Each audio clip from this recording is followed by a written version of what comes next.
Hello, everybody, and welcome to the Myles and Murph podcast. I'm Myles. And I'm Murph. And today we are going to be talking about...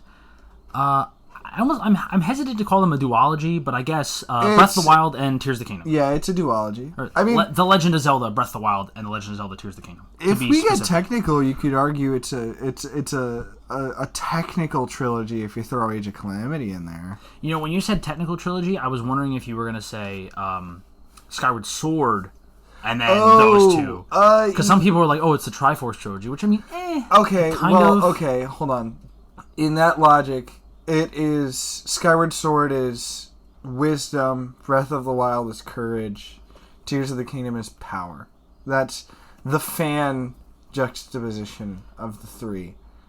Although Age of Calamity isn't canon, it is the only other game that does... Even if it's not canon, does take place in that own little... It takes place in the same Hyrule as Breath of the Wild and Tears of the Kingdom even though it's a separate timeline. It is an alternative timeline, a what-if story of, hey, let's give time travel and a happy ending to the Breath of the Wild characters, which is fine. I just wish they would have advertised it as that. At least not entirely. I know, obviously, we discussed this a little bit earlier today while we were preparing for the episode. If they were entirely honest about Age of Calamity while it was coming out, a lot of people wouldn't have bought it because they would have known it wasn't entirely canon. However, I feel like they could have done... they didn't even, backpedal after it was released. Because they said in the trailers, hey, this is going to be a Warriors game where you play through important battles from during the Calamity. And then, halfway through the story, they introduced the champions... descendants from the future helping in the new timeline.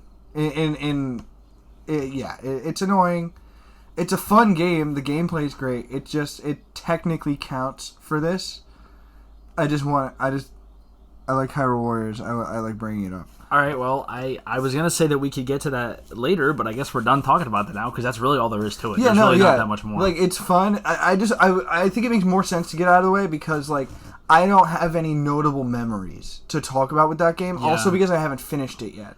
Yeah, I've played the original Hyrule Warriors. I will say I probably wouldn't. I don't know if I wouldn't have bought it, but I would have been less likely to buy it if I knew it wasn't canon because I only bought it because they threw on a Zelda skin and also because it was canon. I've never played the original. Not that it's a bad game. I don't really like the Warriors games. It's not really my thing. It was fun. I enjoyed it, but it's also I've beaten it now. I'm not going to go back to it anytime soon. I think the problem with it is that the Warriors concept works better in a way where you're able to do more crossover fodder and doing it with a singular game's cast of characters. The fact of the matter is, if they didn't do the time travel thing and make it non-canon, the roster would be small as hell. And it would have been boring. It would have been just Link, Zelda, and the four champions. And that's basically it. Yeah. And probably the little robot guy, if he's even still there. Maybe he probably wouldn't. Maybe young Pura and Robbie.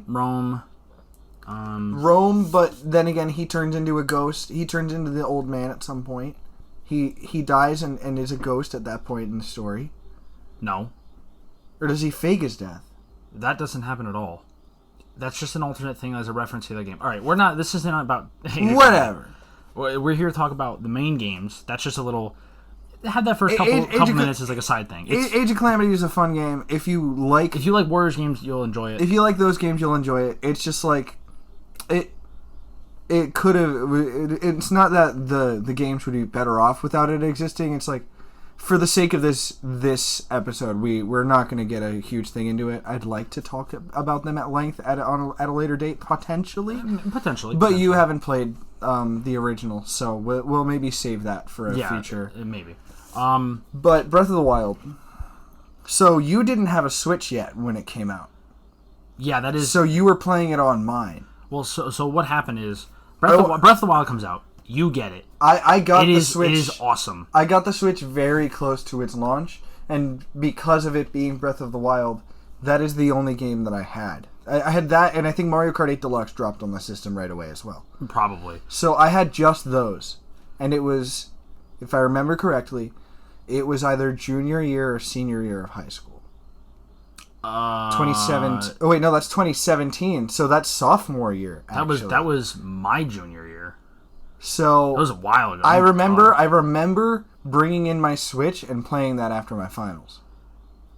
I'll tell you one thing: I would not bring something that expensive. I mean, I guess you bring your phones in, but that's a little different because everyone has phones. So it's I just got balls a little bit, and I was desperate to be playing. Like that's fair. It was that good. Obviously we hang out all the time. I see you playing it. I'm like, dude, this is awesome. You gotta let me play. So I made my Switch. I made a Switch profile like with my Nintendo account on your thing, and played for. I don't know how long. I don't remember if you beat it. I know I definitely didn't beat it. I know I didn't. But I think I got to at least the desert, I think, maybe? I will say also, for the record, I did beat the story in a very short amount of time compared to what I normally do with games, but that's also because I was crazy and decided to do the final boss without doing the Divine Beasts the first time, because I don't even know why. I think I just didn't want to do them because I heard they were sort of hard. And I didn't realize what I was doing to myself.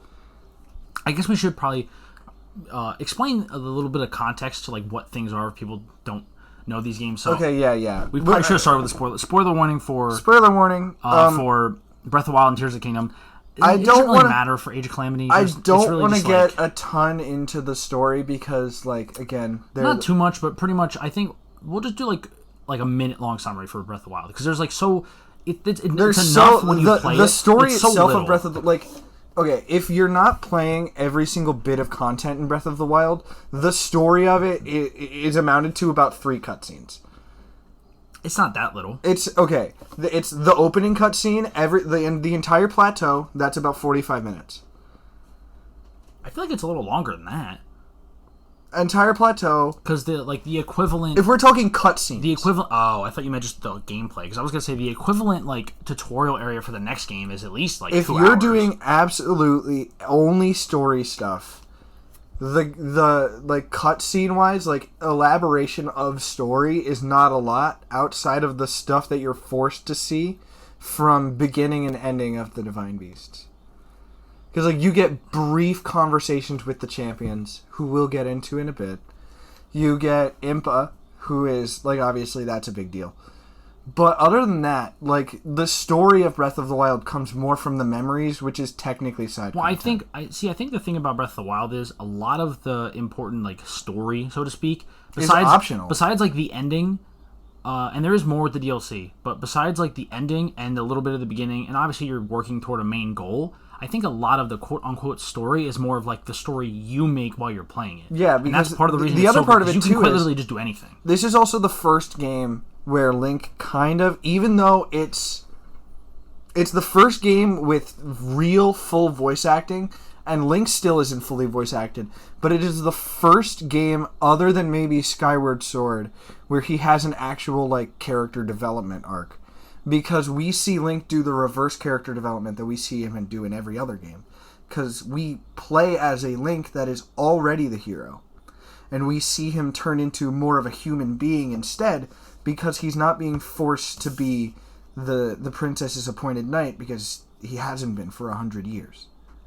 So we see him. I'm gonna disagree with that. He's more expressive than he would be in any other game, other than Skyward Sword, because that doesn't have to do with his character he's arc. a chill guy in Skyward Sword. Well, that doesn't have to do with his character arc. If anything, it's the same character arc it's always been, except kind of doubled because he's the hero.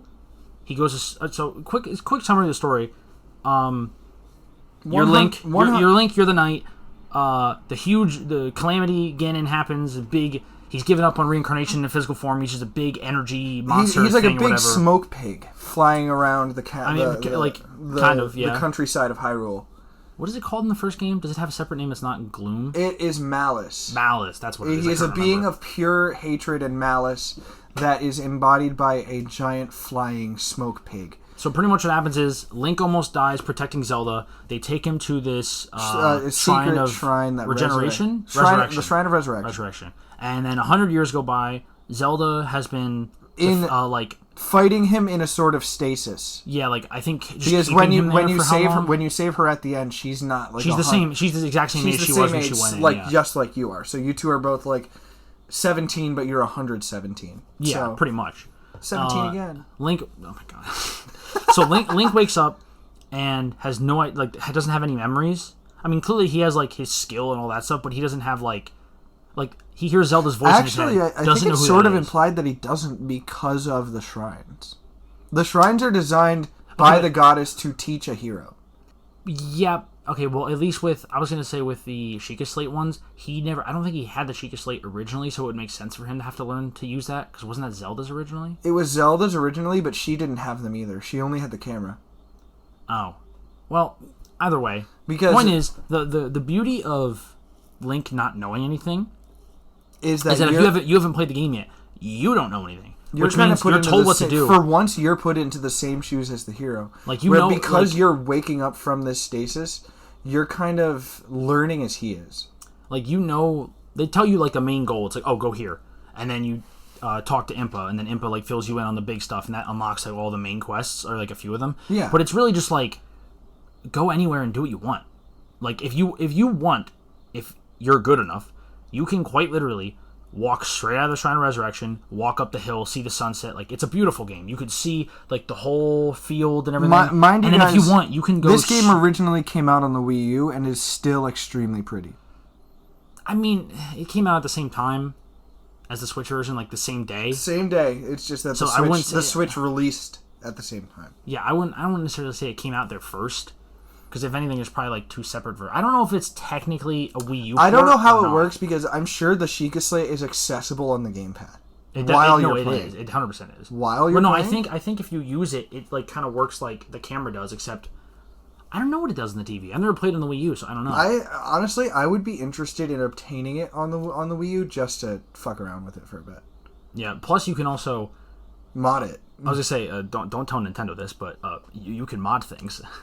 It would be. I mean, you could do it on the Switch, I think, too. But people mod the Switch. People mod Tears of the Kingdom all the time, and it's crazy. I mean, I showed you some pretty nice ones earlier. Yeah, but I think it would be probably easier on the Wii U. Yeah, because people have been doing it for much longer. So pretty much, all you need to know about Breath of the Wild is there is a little bit of a story, but you can kind of just do what you want, and that's the beauty of it. Like what I was trying to say is, you can just go straight to the boss. You can go straight to the final boss, and if you're skilled enough, and if you like run around maybe a little bit and get some decent gear, you can beat him in like I think the speed run. It's definitely under an hour. The max speed run is definitely under an hour. Without like I don't. Speaking as somebody who did not do any of this game's major dungeons, before doing the final boss the first time, because I remember the day because I think you were over and I said I'm just gonna go do it and you're like what? No, because you beat it before me and I was like oh. Not even that, but like I said I'm just gonna go do it and you're like what?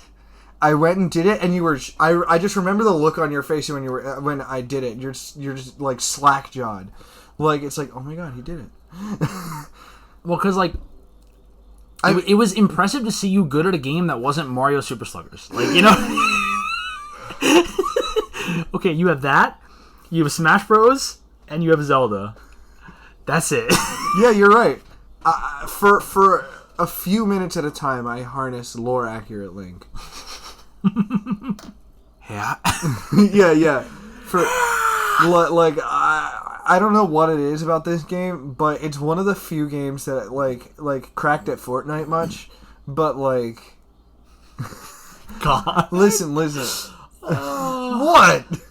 Okay. Go on. So like the dumbest joke. But like you just put on your sunglasses and point your finger up. Correct at Fortnite much? Yeah, no. Editor, please, please. No, leave it in. No. I'm trying. Please put the sound effect in over me doing it. All right, but no, like I more than I remember me being slack-jawed, you being slack-jawed at me beating this game is my reaction to you encountering the best enemy in the game. Oh my! Okay, all right. No. I want to start this from my perspective because I was telling you. So for those of you that don't know, there's an enemy in Breath of the Wild called Guardians, and the best way to describe it is mechanical crab octopus with lasers. They're trying to destroy you with lasers. So mechanical octopuses with freaking lasers in their freaking heads. You've never seen Austin Powers. You won't get that. Yeah, you're right. It's sharks in the movie, but like honestly, I would have thought that you were joking about another YouTuber making No, a no. joke about this game. I've never heard that from somebody else, actually. That's pretty funny. That would be... Watch, there's going to be like 3... People in the comments could be like, there's 3 other people right here. Yeah, no. But basically... I made that joke I was telling 3 years ago. Basically, like, up to this point, I don't think I had, like, encountered them a lot. I or at least not fought them to a serious degree. But I remember him playing, and he was riding around, like, the main central Hyrule field. Oh, yeah, in the destroyed Castletown, I think. Yes. On your horse. And I said, hey, I just want to let you know, those things are pretty scary, and they can scuttle. No, I don't think you said that. No. I said, by the way, those are pretty scary. They're kind of like crabs. They can scuttle. And you're like, what do you mean? And I'm like, you'll see. I don't remember you saying that. And not 2 minutes later. No, because I think you are on your horse. You hear the piano kick in. I think I'm going which to is the most menacing. Like, it is the equivalent of Prowler's theme. Yeah, it is the equivalent of the Prowler or Miguel in the Spider-Verse movies. So I'm running around and I'm like, can they scuttle? And then one of them turns its like their heads move 360, so it just turns its head. The piano starts playing. The piano starts playing. Its light turns on, and all the legs start moving in unison to go after me. And I'm like, they can scuttle! They can scuttle! And I proceed to sprint away on my horse as fast as possible. I'm busting ass on the other side of the room, like dying as you're and I just remember, I'm pretty sure you died to the laser like a minute later. Did I? I don't remember. I don't even know. It was what, 2017? It was 2017. It was like probably May of 2017. I don't even remember anymore. It was like April or May of 2017. And I just remembered it being probably one of the funniest things I've seen in a video game happen to either of us. See, but okay, right there, that's the point. I don't really, like, obviously I know the story of Breath of the Wild, but whenever I think of Breath of the Wild, I don't think of the story of it. I think of stuff like that. Because that's where I'm like, yes, this is like the memories that I have of that game. They're just so good, and they're so much fun. That's the same way I feel about Skyward Sword, because a majority of my experience with Skyward Sword is watching you play it. Yeah. Like the endless amount of times you're going through. You know what? I'm going to say this right now. I have yet to play Skyward Sword HD, so maybe it's better. Goddamn Earth Dragon. No, it's the Lightning Dragon. It's the Lightning Dragon. The Lightning Dragon, you have to go through the freaking challenge to get the Hylian Shield. The boss rush. I never freaking got the Hylian Shield because of that. Did eventually. I never did. I did it literally probably several dozen times over the course of however long, and then I gave up. I was like, I can't do it anymore. And I gotta say, like, that was just a satisfying thing to do for a summer, is to watch you try and do this every time we hung out. Unsuccessfully so. Because you know what? I was probably playing Ocarina of Time, because that's the same year. Oh, yeah. Ocarina of Time 3D and Skyward Sword came out in the same year. Huh. That's the 25th anniversary. That's true, yeah, right. Damn. I totally forgot they came out the same year. Yeah, because I felt like I was in the top floor of Lon Lon Ranch. There's a framed picture of Skyloft, I believe, that is not there in the original. Really? They have some sort of Easter egg. Oh, also, I saw something interesting. That would make sense because, like, in Link Between Worlds, you know how, like, very often in the Zelda franchise we'll have repeating NPCs like Beetle, like the construction workers in Ocarina of Time, etc., Mal and Talon, you know? Yeah. What if Epona is a reincarnation of Link's Loftwing? Because it's said that there's like an air.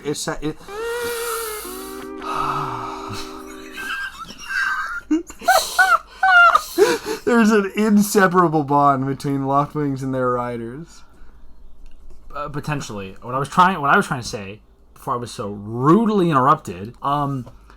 There is like how in Link Between Worlds, in the one house, you can walk behind a model of Majora's Mask on the wall, and it'll play the jingle. Does it play the jingle? It does play. I know it lines up though. It plays the. Yeah, it lines up. But that's because that came out the same year as Majora's Mask 3D. I think Majora's Mask came out after. That was like a hint. It might have been. I think it was we might do it. Ooh, like they were kind of hinting in interviews about it. I will say, Breath of the Wild, I think, is such a achievement. Just how good it is and like all the stuff you can do. But I think nowadays it kind of gets overshadowed because Tears of the Kingdom is so goddamn good. It is quite literally better in every way. The way I see it... There's a few minor ways, very minor ways that it is not better. But it's more of like, okay, yeah, like the specific things are like slightly not as good as the original. The problems I have with Tears of the Kingdom so more lie in the continuity rather than the actual gameplay mechanics. I'm the other way around.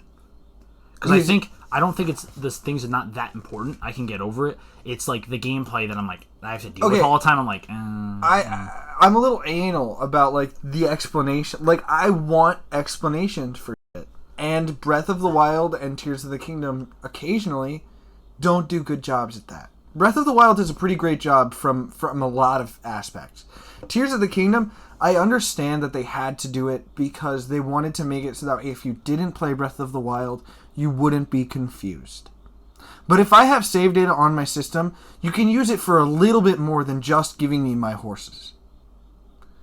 I mean, yeah, that's fair. I want more explanations for where the technology went, where the divine beasts are, why nobody talks about anything I did other than the 4 important characters in the story. Okay, we should probably say there are shrines in these games that kind of act as fast travel points and also give you they give you like gear, little tokens. upgrades. They give you tokens that you can use. Tokens essentially. You trade 4 of them in for a health container or a heart container, which is just health in the Legend of Zelda franchise. Or like another heart, or more stamina. Or more stamina, which you can have 3 rings. You can either have 30 hearts and like 2.5 full rings of stamina, or you can have 3 full rings of stamina, and I think it's 24 hearts. Or 26. Well, no, because they added more in the DLC, so I don't remember exactly what it is originally. Oh, wait, no, it is 26 without DLC, and it turns into 28. Honestly, I haven't played Breath of the Wild in so long, I don't remember. I've recently played Master Mode, so... pretty much, there is all these shrines and stuff, and there's which also I still need to finish. There's also these huge divine beast things that are just like giant... Animal-themed temples. Animal, like, mechs that have temples inside them, essentially. And they're like where the boss fights take place throughout the game, or at least some of them. These mechs were designed to combat the calamity that and eventually actually possesses them. And then, yeah, you have to go like clear them out of the bad stuff, and then save the champions whose spirits are stuck in it, and then because they were killed in battle. And then they were killed by the essences of Ganon that have overtaken the mechs.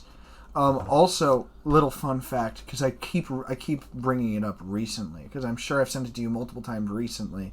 It is so depressing.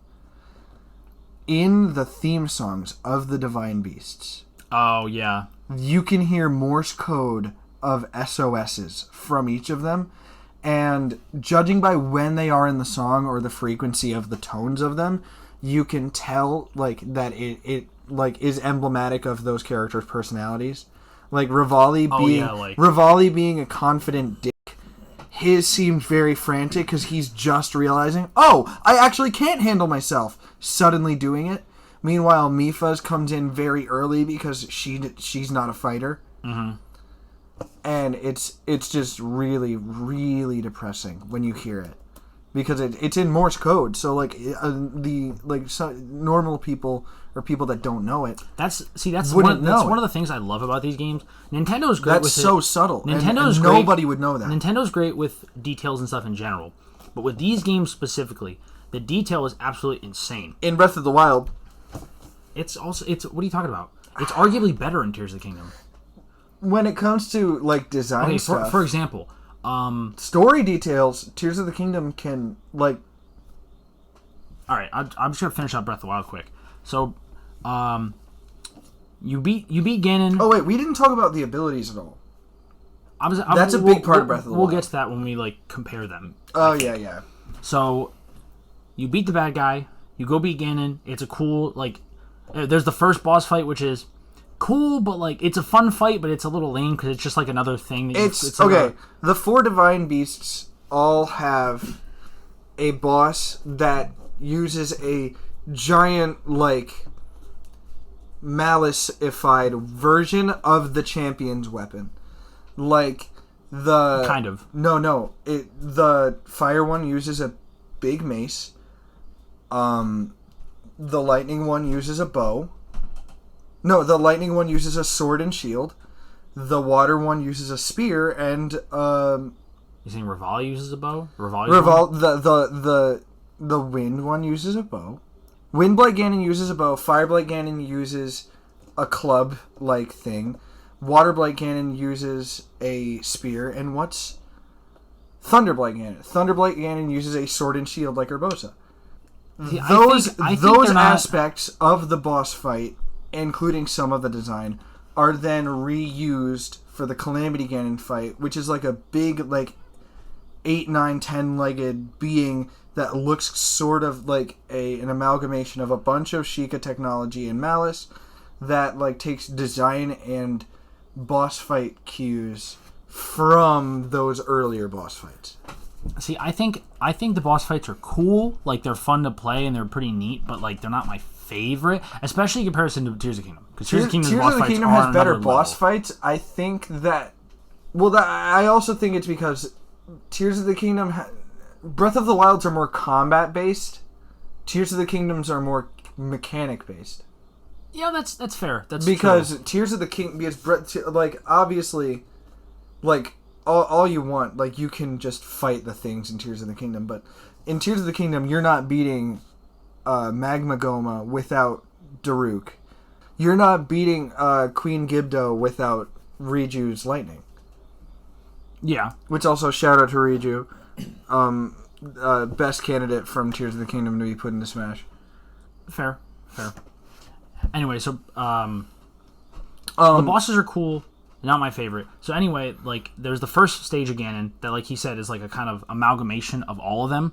And then what happens is he goes back to, like, the Malice form, and he's just quite literally a boar the size of the castle. And you have your horse, and Zelda comes out. It's effectively a, like Ganon Kaiju. Yeah, it's a Kaiju version of Ocarina of Time Ganon, but he's on all fours instead of standing. He's more of an animal, and as opposed to, like, being a monster, like human. Like, in Ocarina of Time, he's more of like a humanoid kind of thing.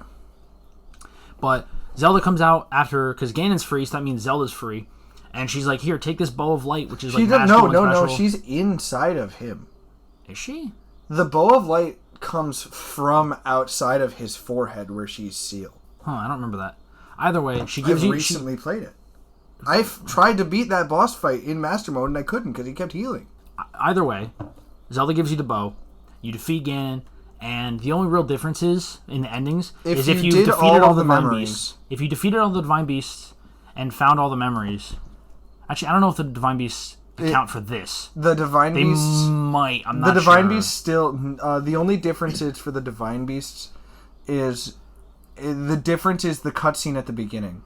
Because it's how many lasers shoot him and how far his health goes down. Well, yeah, but I didn't remember if it did anything after. Anyway, if you get all the memories... Because otherwise you'll fight... If you don't do the Divine Beast temples, you have to fight all 4 of them before fighting Calamity I forgot Ganon. About that, right. So you have to fight them anyway. So I did that first. You just don't have to fight go through the temple. Yeah. So, which isn't that big of a deal, because in this game, it's not like older Zelda games where you get, like, critical key items in the temples. Like how in some games you get, like, the bow or whatever. But now it's like there are bows, you can get a bunch of them, it's different. This is probably something for another episode, but I think the best direction for the Zelda franchise is to do a little bit of both. Where there is still key items, but you still aren't, like, locked into doing anything in a specific order. Potentially. So pretty much, if you've gotten all the memories, and or at least fully get your something memory that is back, not just sword, shields, and bows again. I would like more items, but also the design and gameplay cues for Breath of the Wild and Tears of the Kingdom. But that's for maybe another episode. Yeah, I mean, somewhat, I would agree. If you have all the memories, you get your full memory back, Zelda will be like Link, like, you remember me, blah, blah. But then if you don't get them, I don't know if it's like if you get half or under or something like that, she will be like, definitely if you don't get all of them, she'll be like, do you remember me? And obviously, it's kind of clear Link doesn't really, like, he doesn't talk, He doesn't say yes or no. He doesn't say anything, obviously, because he doesn't talk. There is in the game. Another thing but he that does also kind of happens. he does kind of like... At some point earlier in the game, or one of the side quests that you can do is building a town, which is really fun. It's an annoying, like, collect-a-thon-y side quest because you're getting, like, materials to help build this town. But part of it is a wedding. And other characters that attend that wedding acknowledge the fact that, like, flying flower petals is like a signal of love in the Kingdom of Hyrule. If you get all the memories when you're, like, doing the final thing, one of the final cutscenes is a bunch of flowers flying away from Zelda and Link. Oh, you mean afterwards when they are like... When she's in her normal clothes again, you mean? Yes. Yeah, that one. Okay, yeah, that's like the second extra cutscene. Yeah. Yes. So it's implied at least. Well, it's heavily implied that they're in a relationship, especially in Tears of the Kingdom. Even more so in Tears of the Kingdom, because it's no longer you live together. It was kind of like and he has her hair tie, and no, she has his hair tie in the basement. Yeah, it was kind of like whatever throughout pretty much most of Zelda, where most of Zelda's like the Zelda franchise is like. Are they a thing? Are they really not? Skyward Sword dives into it more where they're basically together? I mean, kind of. There's like definitely kind of something there, but they don't really say it. And this one, they still don't explicitly say it, but it's more like, Also, especially in I don't know about Breath of the Wild, but at least Tears of the Kingdom. I think both. There are times in her diary where she speaks very affectionately about him. What I was saying is in the journal for like the missions and stuff, the quests. Oh, right. In the Japanese version, they're written from a first-person point of view of Link, and sometimes he will say things like kind of not necessarily romantically, but in a like a genuinely heartfelt way about Zelda.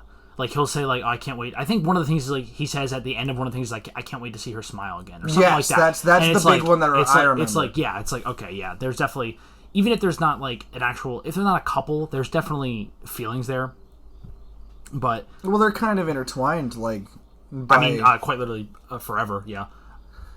Well, technically, only Link is. Zelda. It can be any Zelda. Link's always going to reincarnate. Zelda just happens to be a family name. I don't think so. Every single female of the Hyrulean royal family, every single daughter of the Hyrulean royal family is always Zelda. But what I'm saying is, it's like. In Skyward Sword, it was Demise. He said that this cycle will continue, and the spirit. It was like the spirit of the hero, and like I think it was something about the person who like wields the Triforce of Courage. That way, it like loops all of them in. Oh, you said you meant wisdom. I meant wisdom. I said courage. Yeah, but like I think it loops all of them in. Doesn't Link during Skyward Sword have all three pieces at one point? I think so. Yeah, which is crazy. Mm-hmm. Anyway. I think, which also is really weird because we mentioned that like the fan community sort of refers to Tears of the Kingdom, Breath of the Wild, and Skyward Sword as the Triforce trilogy. Despite that, the Triforce never appears in a physical or like I guess the better. It never appears in a like important form, other than like. A maybe reference to it when Zelda is about to seal Ganon during Breath of the Wild. Yeah, I think it does pop up for a second. I think it's one. I think it's just her piece, not even all three. Maybe. Because it should be all three, because Link's dead. Link is effectively... Oh, you mean in the beginning of the game? Link is effectively dead. His piece should be like... Okay, you know how in Wind Waker, when all three of them are in one place, and that causes it to manifest physically? Yeah. I'm assuming that's an always thing. I mean, we've only ever seen it happen the one time, I think. Point being, yes, it being but that's because Ganondorf, I think, has to do something to cause it. I think he's casting a spell in Wind Waker, but whatever. The Triforce never really appears in the games, in Breath of the Wild and Tears of the Kingdom. Okay, so we're gonna move on to Tears of the Kingdom, but what I will say is, oh wait, the DLC Master Mode is really cool. The DLC to improve the Master Sword is really cool. There's the Master Cycle, which is quite literally a motorcycle. It is Link's Divine Beast. Because the champions. We didn't really talk about them. The champions. There are 4 characters, one from each of the important races in Hyrule. The Zoras, the Zoras, which are fish people, the Rito, which are bird people, the Gerudo, which are desert people, and Gorons, which are rocks. Which are... reductive, but I'm right. I was going to say the Rito and the Zora are... I don't know how it works in this timeline, but sometimes a descendant of one another? If what you recently sent me is correct... By the way, guys, this is news to me, so I don't know. I don't remember what this is from. If you want to try and pull it up, I don't care. But recently at some sort of like live Nintendo event, it was sort of revealed. You sent me this. They said I didn't. I don't think it was live. I think or it's some sort of Nintendo event. There was a physical Zelda timeline. Oh, I know what you're talking about. And Breath of the Wild and Tears of the Kingdom. It used to be assumed that Breath of the Wild and Tears of the Kingdom happened at the end of all three timelines. They all converged. That was and the it's theory. Like 10,000 years in the future. It's like however many minimum, but probably more. Theoretically, according to people's like logic, judging just by events and other things in the games, Breath of the Wild and Tears of the Kingdom happen at the end of all three timelines after another timeline convergence similar to Ocarina of Time's split, where everything comes back and it's an absolute point where everything starts back at Breath of the Wild. Well, now what they're saying is though, apparently these games are just an entirely separate timeline alone by themselves, which I kind of like because then that way when you see all the different things from so many different Zelda games in this version of Hyrule, you can chalk it up to them being stories from... Well, not even that. Instead of being like... Easter eggs? No, I'm saying they are Easter eggs. It's like the whole map is essentially a love letter to the franchise then. It's it is. It's pretty much the culmination of the entire franchise. The only problem I have with that is that Tears of the Kingdom canonizes the appearance of these items. Like... In some instances. In the first game, in Breath of the Wild, I say the first game, in Breath of the Wild, you can get various outfits of previous incarnations of Link, but only through Amiibo. Because there are enough Amiibo of Link to fill their own retail shelf. It's hilarious. Each version of Link has an associated outfit with it. Twilight Princess Link has an outfit, Skyward Sword Link has an outfit, Ocarina of Time, Majora's Mask, Wind Waker. In Breath of the Wild, it turns into 6 because of Link's Awakening in Tears of the Kingdom. Yeah, but isn't there also... Dark Link is, but he's not an Amiibo one. Oh yeah, you're right. I didn't know you... And the Classic Link. I was going to say classic. 8-bit Link also gets one. And if you want to be really technical, you could also say Tunic of the Wild, which is this game's version of the classic outfit. I'm saying Amiibo outfit. It's not Amiibo, no, but it is a classic Link outfit. You're right. For this game. It's his classic outfit. Which, we can get into why I hate that design later. But basically, these items in Breath of the Wild, you can argue are non-canon because they don't appear in any official capacity outside of you unlocking them through Amiibo. Because... that's just like it. There's no logical explanation for their appearances. I also say that because Wolf Link is an unlockable thing in Breath of the Wild, and that's obviously not canon either. Oh yeah, that's great. You can just have Wolf Link run around as a little buddy, and like he has his own hearts. I think he has his own hearts, but they are based on this is because of the Wii U version. So you need to have save data. You need to play it on the Wii U version and then touch the Amiibo to it during Twilight Princess. However many hearts you have in that game is how many hearts Wolf Link will have. Oh, I didn't know that. I mean, that's cool, but also makes it kind of... It's not always 3. It makes it kind of lame in, like, any other instance. Because, like, you can't use it on the Switch, then. You can't... No, you can use it on the Switch. Oh, you can? Oh, so, but it has to have that Wii U. to the Twilight Princess Link Amiibo. It has to have the Wii U save data, though. Yes, so if I got Twilight Princess HD on my Wii U, and I did everything, and then I saved the hearts to the Amiibo... I could go on my Breath of the Wild save and tap the Amiibo, and he would have however many hearts I have in Twilight Princess. That's kind of cool. Speaking of, before we talk about like more of like the map and stuff in Tears of the Kingdom, do you want to know something interesting I learned? What? The map of Hyrule from those two games is like roughly a little bit based on Kyoto. So much so that like if you line up the two maps, I think this is more Tears of the Kingdom than Breath of the Wild, but if you line up the two maps, certain specific locations, like in real life, will line up to like shrines, and their names will be similar. Like they'll it's like an that's funny. It's like an anagram version of the other thing. Like they'll be like, all right, what's the name for this shrine? Okay, what's the name of this real life place? Mix all the letters up. Boom, there you go. That kind of explains why they decided. That explains why they decided to give Link a motorcycle, because I'm pretty sure they did that because several Nintendo developers drive like motorized bikes like that to work. And they were like, hey, well, it would be cool if I could do this in the game. Also because, like, I mean, to be fair, I don't know what other Divine Beast you would give him. Hyrule is huge. Hyrule is huge. And also, it's like literally, as a motorcycle, like a steel horse. It's quite literally a horse. Yeah. Which, I mean, from the concept of, like, contextualizing the animals that make sense for these things to have, like, the desert people having a camel one makes a lot of sense. Even though there's no camels in the game. Closest thing is Don-Dons. But that's not until Tears of the Kingdom. Now that I think about it, there's no camels in any Zelda game, I don't think. I don't think that's accurate. I think that there's art of, like, maybe. Now that I think about it, probably not. I don't know. Yeah, that's weird. But basically... Or elephants.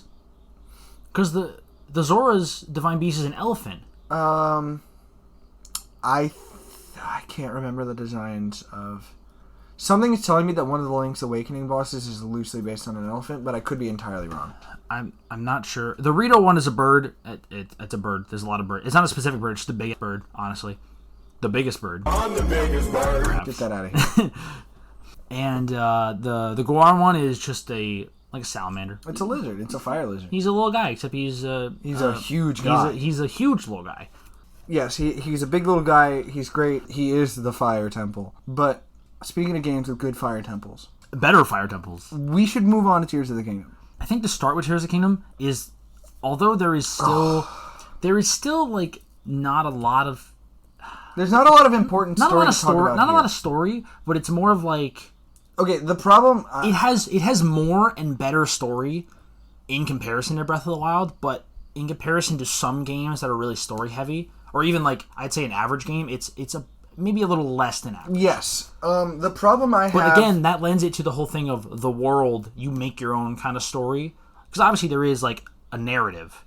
But actually the stuff you do, you can kind of build your own story. I have a lot of problems with the story of Tears of the Kingdom. Because, and like I said earlier, I really think they should use your save data for more than just bringing over your horses. Because Tears of the Kingdom is great. It's fantastic. But they do a little bit too much at making sure it can be an independent game. They Galaxy 2'd Breath of the Wild. And they did... Oh. And the problem is you're realizing I'm right. Yeah, but the difference is Galaxy 1 is probably better than Galaxy 2. Yes. And Tears of the Kingdom is better than Breath of the Wild. But if you don't get that joke, Galaxy 1 and Super Mario Galaxy 1 and Super Mario Galaxy 2 are entirely disconnected story-wise.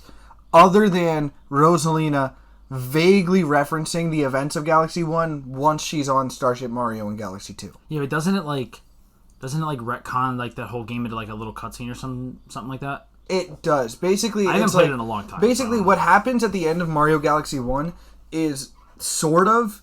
The end of Mario Galaxy 1 is retconning Mario Galaxy 1. The end of Mario Galaxy 1 is resetting the galaxy. Oh, yeah. But for some reason, it also, like, effectively resets the character's memories, makes it so all the experiences that happen in Galaxy 2 are entirely separate and new, like none of them ever happened. So...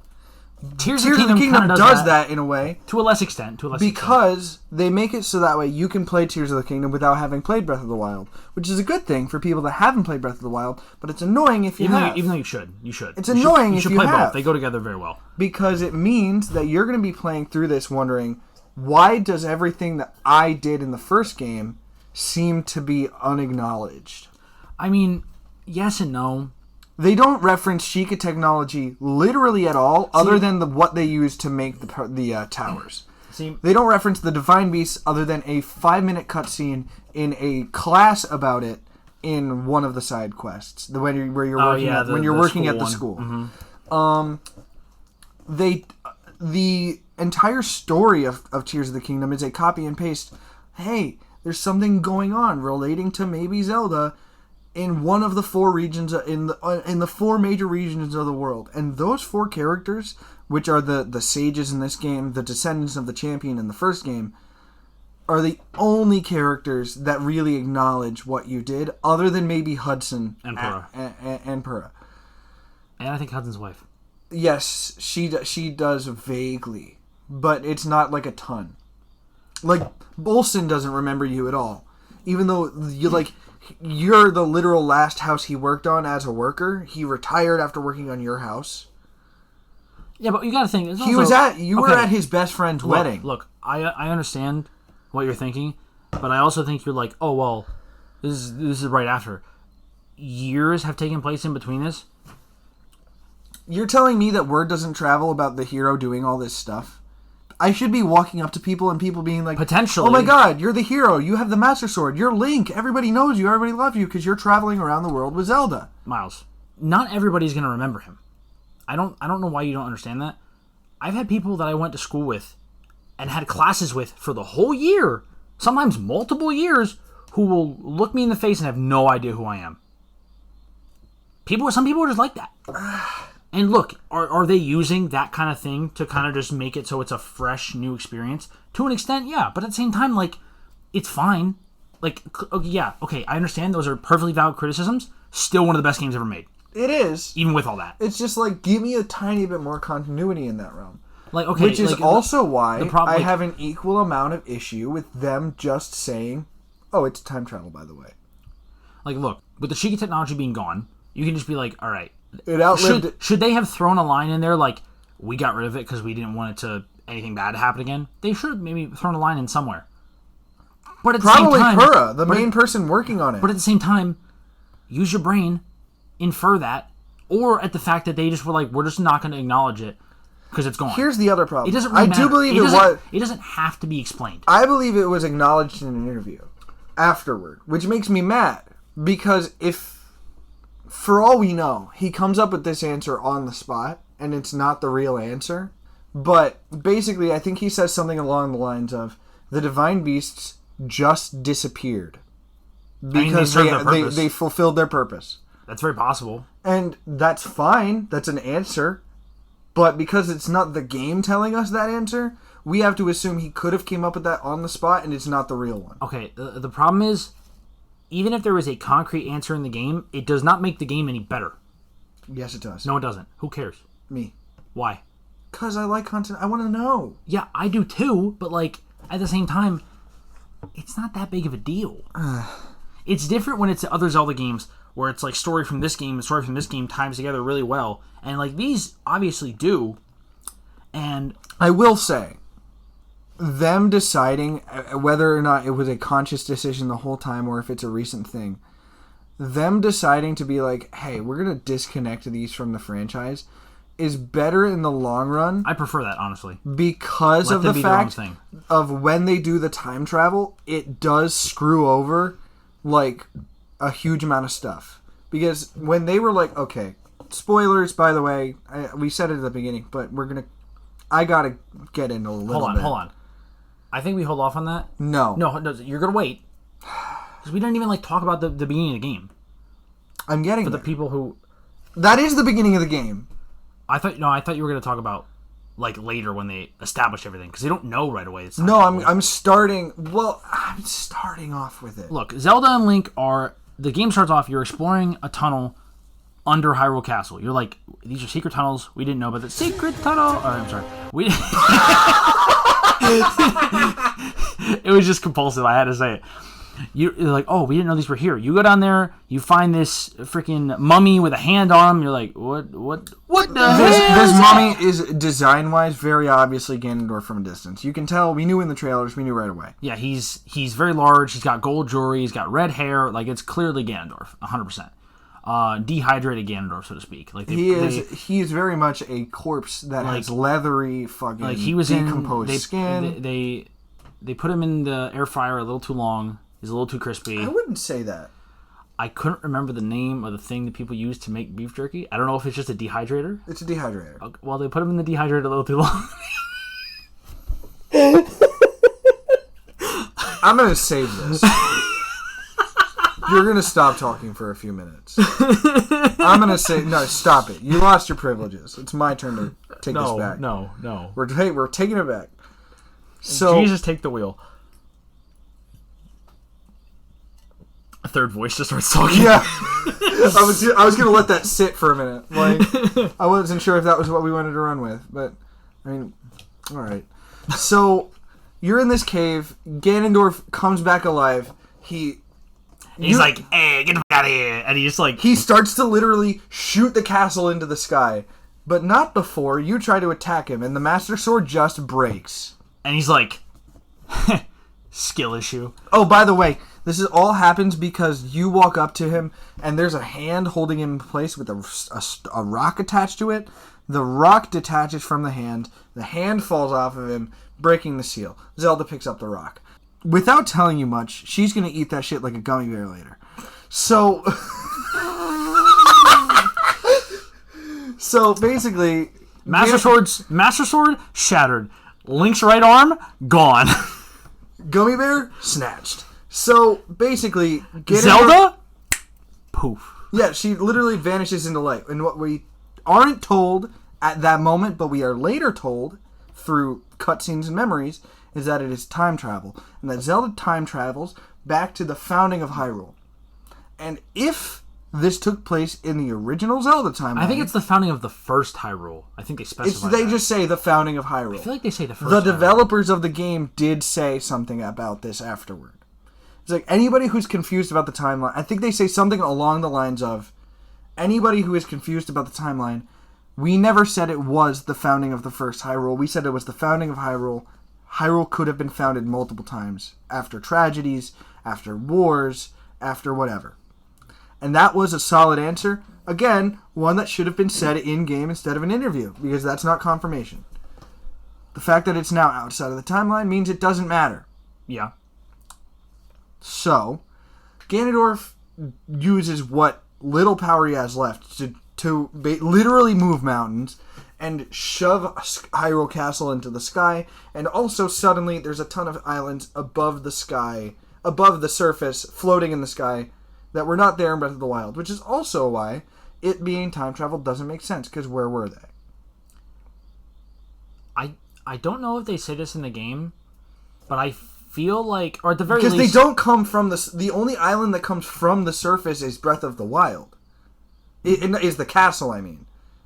Like, that we see it. Well, see, I don't know where I heard this from, but I feel like there's a thing, it's like where they were just... I feel like they say in the game that they were really high up, and they descended to a more, like, sky level as opposed to, like, super high, like, almost atmospheric level. So either you couldn't see them, or there was some kind of, like, magic hiding them. I wouldn't be surprised. Kind of like the Mist in Percy Jackson. Well, but I was going to say kind of like how there's the one island that is... it's like always storming. It's covered in a cloud. Thunderhead? Yeah. And then No, that's from Skyward Sword. Wait a minute. The cloud barrier in Skyward Sword. Oh, there you go. And there's islands up there. See? That's what I'm saying. It could be something like that. All right. There we go. Now I'm not mad. It took 2 seconds. All right. Yeah. So basically, Link's... I accept your apology. The Master Sword is broken. Have you ever had a dreams where you No, we're gonna save that. That bit's coming later. So you try to attack Ganondorf.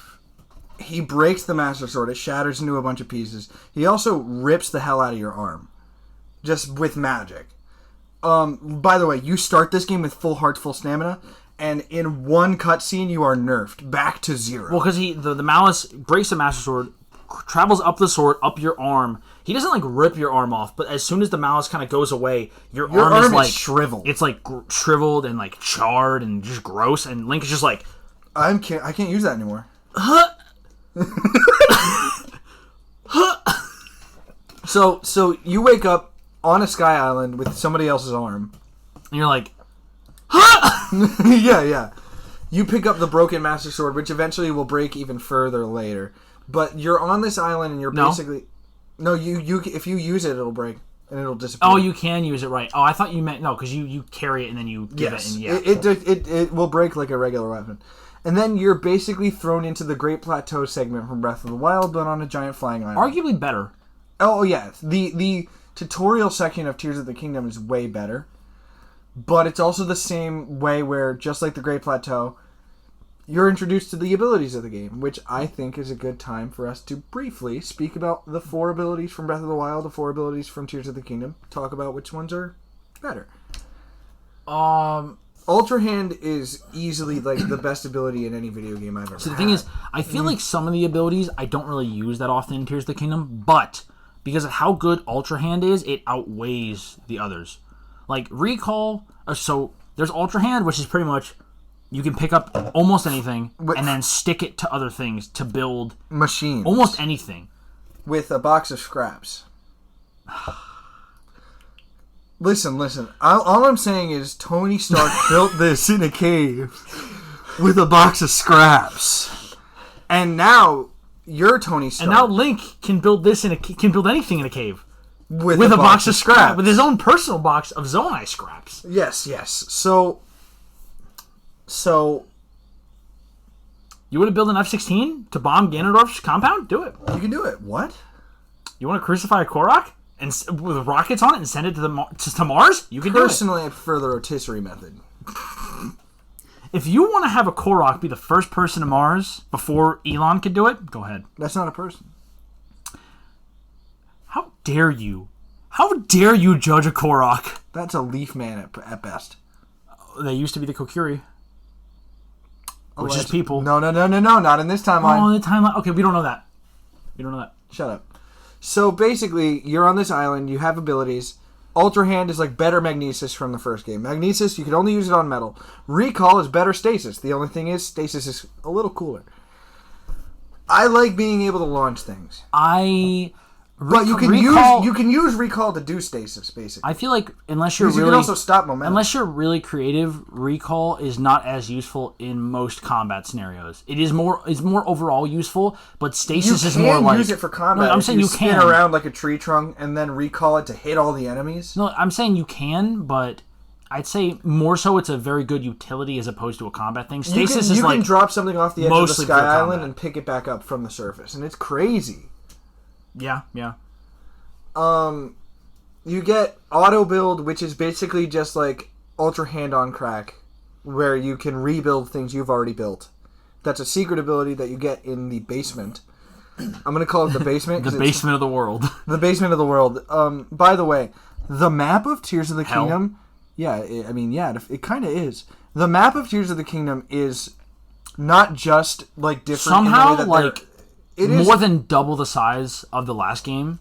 And the other thing is 0 loading screens. Yeah, you can go to the highest point. You can go up to one of the Sky Islands, build some kind of flying contraption, fly as high as it'll let you go, and then dive straight down through one of these giant pits in the ground that lets you go to the underground. You can dive from the highest point in the map all the way to the lowest point underground without loading screens. Now, granted... It will lag. Sometimes it lags, and sometimes it will catch you and you'll stop for a couple seconds. But... Outside of that... Personally, I don't think I've ever had that problem. I've occasionally had that, but then again, I think my Switch just has too much stuff on I think mine runs pretty fast, so I think... I don't think I've had that problem. The other thing is, too, because there's a full day-night cycle, let's remember, even when you're in the depths, everything on the surface is still happening. Which is incredibly There's impressive. A full day-night cycle on the surface with characters walking around, having routines, waking up, going to sleep. It's arguably as in-depth as Red Dead Redemption 2. In some instances, I would say yes. Some no, but some yes. Also, by the way, if you think that we're skimming past a lot of things about the side quests and the stories and everything like that... That's on purpose. We would rather you play it. Seriously, play it, experience it. They're fantastic. But also... A lot of our memories don't come from doing the things from the story. It's just the fun things we did during the game. That's very fair. But also, if we talk about everything, this... I don't even know how long this would be a multiple hour long We would video. be here forever. But the other thing is, I think it's more important that we talk about the fun things we did rather than tell you guys about the story, because you guys should be able to experience that for yourself, even though it's been... What now? 6... It's been literally 7 years since Breath of the Wild. Breath of the Wild, yeah. And it's been a year since Tears of the Kingdom. And a lot of people that wanted to experience it probably have. I think we'll probably talk a little bit more about some of the actual story, like the bosses and stuff like that. Because they're Tears of the awesome. Okay, so the abilities. Ascend is awesome. It's basically the developer said, "Hey, we were using this while we were developing the game to get out of caves faster. What if we gave it to you?" It's cool. I don't really use it that much. I'm not gonna lie. No, because Zonai devices are just cooler. Because again, you can build this in a cave with a box of not even that. It's if I want to get out of a cave, I'll just teleport somewhere else. I don't want to just go right back up. I'm gonna keep making the joke. I'm gonna build this in a cave with a box of scraps. I could build the Ironmonger. I could build a Metal Gear. People have built a Metal Gear. We were watching a video where somebody built a pod racer earlier. I gotta build that. That was pretty cool. It's sick. Tears of the Kingdom is literally What if we gave you the debug tools? Well, the thing is about it is the reason all that stuff works so well is because it has a great physics engine that was in Breath of the Wild, which is awesome. But then it somehow gets even better in Tears of the Kingdom because all the new stuff they add. People have built Metal Gears. They've built, I'm pretty sure they've built calculators, computers. Crucified Koroks. Working scales. Lit on fire. It's awesome. It's crazy. The things that people do in Tears of the Kingdom with the abilities are nuts. Ascend is great. Recall is pretty cool. Ultra Hand's the main one. Ultra Hand's the best, easily. Use it all the time. 1000%. And then Fuse. Which is Fuse is probably like this game's meat and potatoes when it comes to game mechanics, because they had to code interactions for every single different item, material, and everything in the game. Yeah, there's so many different things. I was looking at a video earlier. There have to be literal hundreds of combinations. There's probably thousands. There's got to be at least thousands. Just little details stuff. Literally, for example, you can fuse a weapon to itself. You can fuse a weapon to another weapon. You can fuse a weepon to a rock. You can fuse a stick, a shield to a shield, a cardboard cutout of your best friend. What? You can have a cardboard. You mean Hudson? Yes. Yeah. You were the best man at his wedding.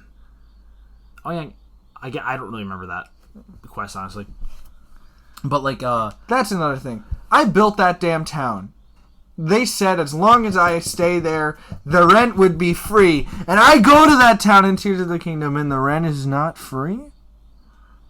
I'm a little mad. I feel like I've been lied to. I've been robbed. Tony Stark built this in a cave with a box of scraps. All right, we're done. That's how I felt in Terrytown. I built that not in a cave with a box of nothing. I had to get wood and build the box. You have to build another town in this. You have to rebuild the town in this game. And I think that's a better quest. I don't know if it's better. No, never mind. Well, no, Laurel and Village, they literally are like, hey, we're not going to allow you to be charged for anything in this town. You walk up to the shop and they're like, this stuff is free for you. I thought they just gave you discounts, but whatever. No, you walk up to the store, they give you free shit. You walk up to the restaurant and they're like, free shit. You walk up to the inn, free shit. So I don't care. I mean, that doesn't matter because, again, you can build a house. Because the other thing, this game is also House Building Simulator 2023. Because they give you Ultra Hand and they're like, hey, buy furniture, buy rooms, build a house. It's Animal Crossing, but Tears of the Kingdom. What? It's Animal Crossing, but Legend of Zelda. It's Happy Home Designer Zelda Edition. Yes. It's not that in-depth, but it's cool. It's called Zelda because it's called Zelda Month. Don't worry about that. If you get it, you get it. If you don't, you don't. Don't worry about it. Zelda Month isn't for another 2 months. Every month is Zelda Month for me. We should have done this episode in Zelda Month. God damn it. Shout out to PBG. We missed Zelda Month. Bring it back. We love you. Shout out Papagoo. Peebs. Peanut Butter Gamer. He's great. We do a lot of shouting out here. They will never know. He could know. He might. They might. Guys, put us on the subreddit. I think what's really cool is the so many little details of things that for example, there's so much stuff in the game that in other games developers would be like, oh, they're not going to do this, and if they do, who cares? We're just not going to do it. But Nintendo's like, we're going to do it, and we're going to do it so good. We forgot to gush about the soundtracks. It doesn't really matter. We'll get to that. It doesn't really matter if they're going to do it or not. We know it's there. They're going to do it. It's great. For example, if you there's so many different animations for things. If you fuse a blunt object to your shield, obviously whatever the object is will have some effect. If it's a mushroom, it'll give it a bouncy effect. Same thing with a spring. Yeah. If it's a cart, or there's the Zonite cart, the mine cart, there's some other thing. You can skateboard. You can turn a Tony Hawk Pro Skater Zelda Edition. It's the second time I made a joke. It's not as funny. You know what's funny? You can. One of the best things to shield surf around is to take frozen meat and fuse it to the shield because it has no zero friction. traction. It's fantastic. You can take ice blocks and put them on the shield and then skate around and they'll just slowly melt without damaging the shield at all. Yeah, it's great. If you put a bladed thing on the shield, when you do the parry, instead of the normal parry animation, he turns it sideways like he's slashing with it. Yes. But it still does a parry. There's other thing too is so many. There's hundreds of little details like that. Animation wise too, I just make the game so good. I think I showed it to you. I might have. just like a few months ago, I saw a video where somebody was looking at like the variables of how many different ways and different animations does it take for Link to just move in Tears of the Kingdom. And they counted every idle animation, every different thing he did, every different way he walked, for every different like elevation, altitude, like slight changes in like terrain. It's crazy. There's also differences of like whether or not he's holding a weapon, whether or not he's not, whether or not he's locked on, whether or not he's not, whether or not he's tired, whether or not he has full energy. It's crazy. They went all in, and obviously they went all in with like that stuff for Breath of the Wild too. I mean, weren't they working on this game for what, like a decade? Or technically something? a decade, because we can assume that, generally speaking, Tears of the Kingdom is probably the Zelda game they wanted to make when they were making Breath of the Wild, but were limited by the Wii U. Like, yeah, I mean, okay, I've heard some people say that, like, playing Tears of the Kingdom makes Breath of the Wild feel like a tech demo. I definitely disagree. I disagree, but only after the DLC. After the DLC, Breath of the Wild feels like a finished game. Without it, it's just like, okay. I disagree. I think it is still very good. And I say that as Breath of the Wild is like one of my favorite Zelda games. I would say those two are in the same spot on my like top 10 list. Because I'm like, I can't choose. Like, obviously, Tears of the Kingdom is better, but I feel like they're so intertwined. I'm like, I have to put them together. At this point of like my gaming top 20, I don't know if Breath of the Wild eclipses the top 20 anymore. That's crazy. The top 20? I don't know, man. That's crazy. I've played a lot of games recently, a lot of which that I would put in that top 20. Like Tears of the like because I'm not in the, with some notable exceptions, I'm not generally the type of guy to be like, I want to put two games in one spot because it makes sense. So like you're saying, like hypothetically, I don't do that often though. You're saying like your Breath of the Wild and Tears of the Kingdom is maybe your number 4. Tears of the Kingdom is my number 4, but Breath of the Wild might be my number 21. I don't know, man. It's a great game. Don't get me wrong. Breath of the Wild is a fantastic game. It's just like Tears of the Kingdom blows it out of the water to the point of like, why would I ever go back? I mean, I disagree. Other than Master Mode. Like, I'm not going to play regular Breath of the Wild ever again, probably. See, I don't know about that, because, like, if you wait how long, you go back and it would feel fresh again. Yeah, but I would... And then from there, you could just go back and replay Tears of the Kingdom right after again, and that would also feel fresh again in comparison. I also restarted Tears of the Kingdom for this episode.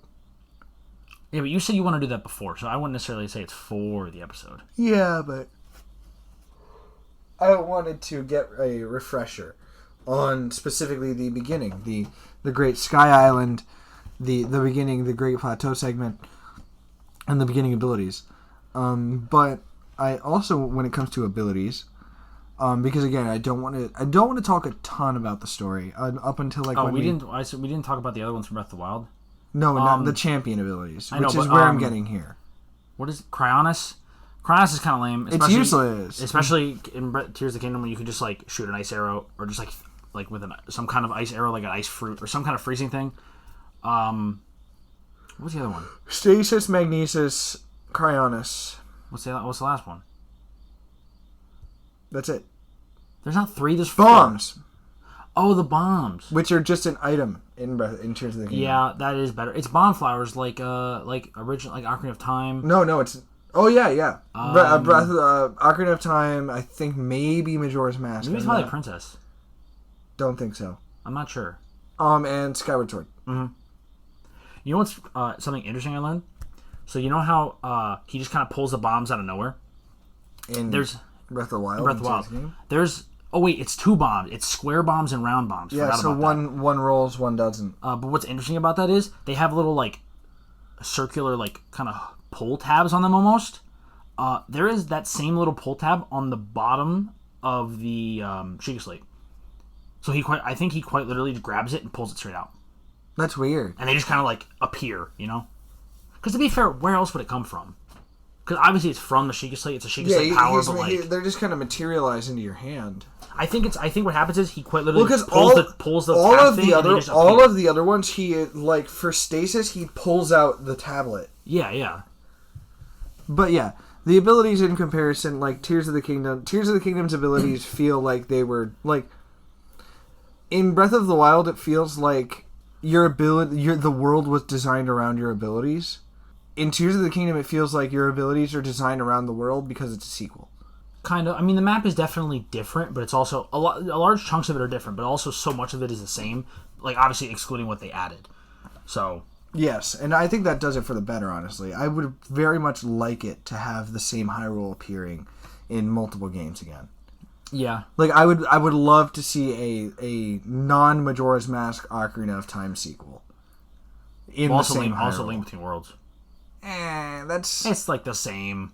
Yeah, but that brings the question: is Echoes of Wisdom or whatever it's called that's about to come out, which means this is a really good timed episode.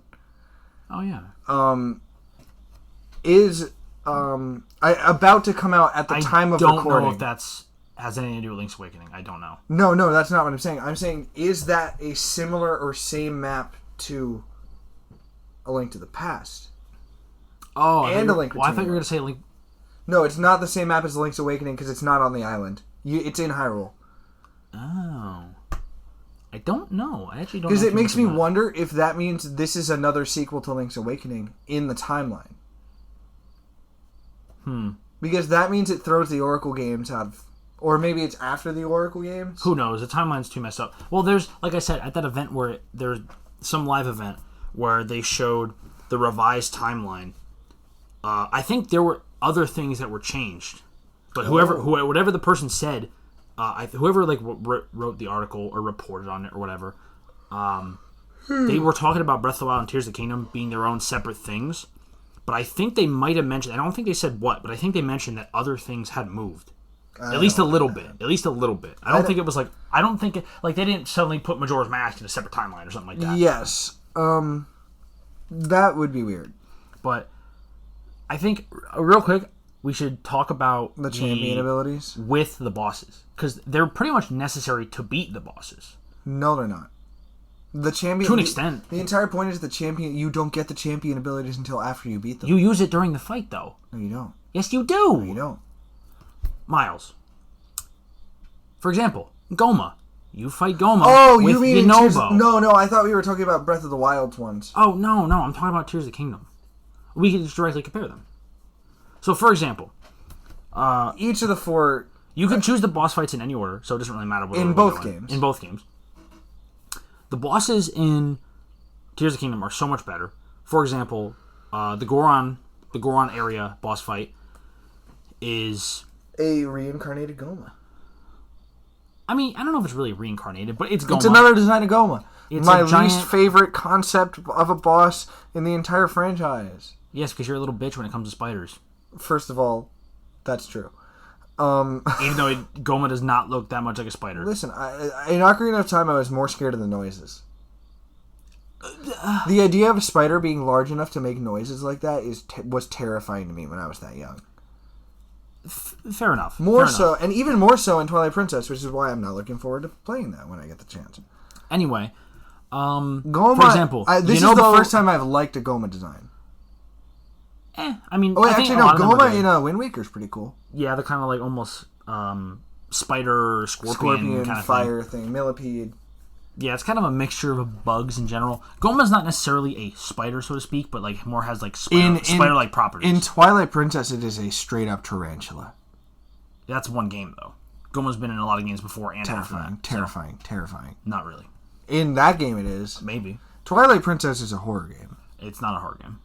If you're a little baby man, then yes. Twilight Princess is scary. You should call it Scary Hill. All right. The one thing that is really cool about this is that you get companions. Like this time, the champions will actually accompany you. They're called the Sages this time. The Sages, yeah. They will actually accompany you to... In Breath of the Wild, they would like orbit around you and like fly around you like as a ghost when you use the ability.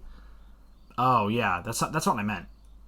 I'm talking about in the actual... No, I know because temples. Right. Sages will actually come with you in the dungeon now, which is pretty cool. So, for example, the fire one is actually the fire temple's in the depths. Yunobo will come with you, and here's the first instance of, I think, an ability being not as good as its Breath of the Wild counterpart. Well, okay. Because Yunobo, I disagree. He turns into a ball, and you aim him and shoot him, and he breaks rocks and stuff. And the reason that works with Goma... Hold on. Daruk's ability in Breath of the Wild is easy mode. That's what it is. It's still better. I don't like it. I'd like... You don't like easy mode. No, I know that sounds Bullshit. weird. No, I know that sounds weird. I like shielding for myself. It gives you...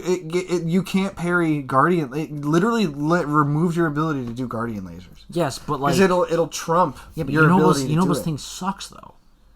Especially considering it just gets in the way a lot of times. Outside of the when you're using vehicles, for context of it, it actually can make you not use vehicles sometimes. I've already had that issue.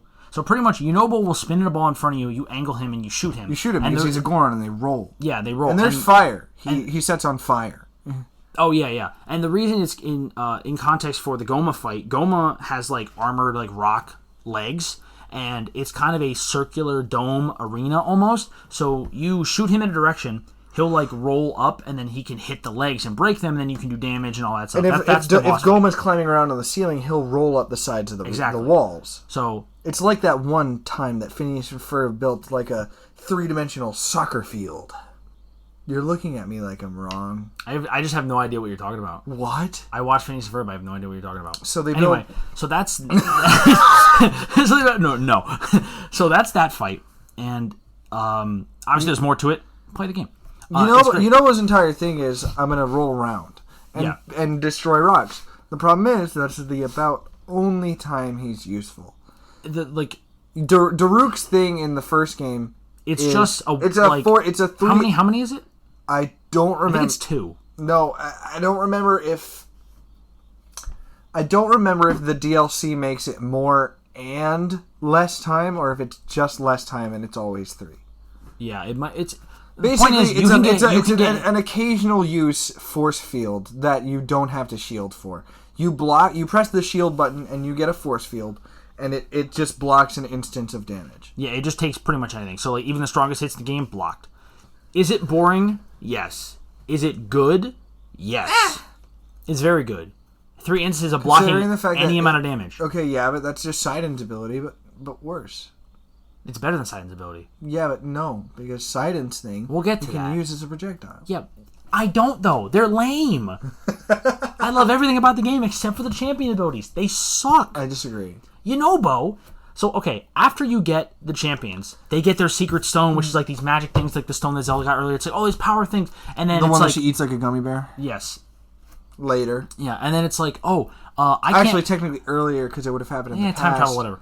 It's like, okay, I can't help you, but like... My spirit can. If I just send you like a ghost of me can. But the problem specifically with Yunobo is, there have been times where I'll like make a little bike thing or whatever, and then I'll get on the bike and start to drive it. Oh, by the way, anytime you're using Yunobo, he hovers in front of the vehicle you're using because of a specific sequence in the game where, like, the mini-boss you need to fight in order to access the dungeon is a giant thing crawling out of a volcano.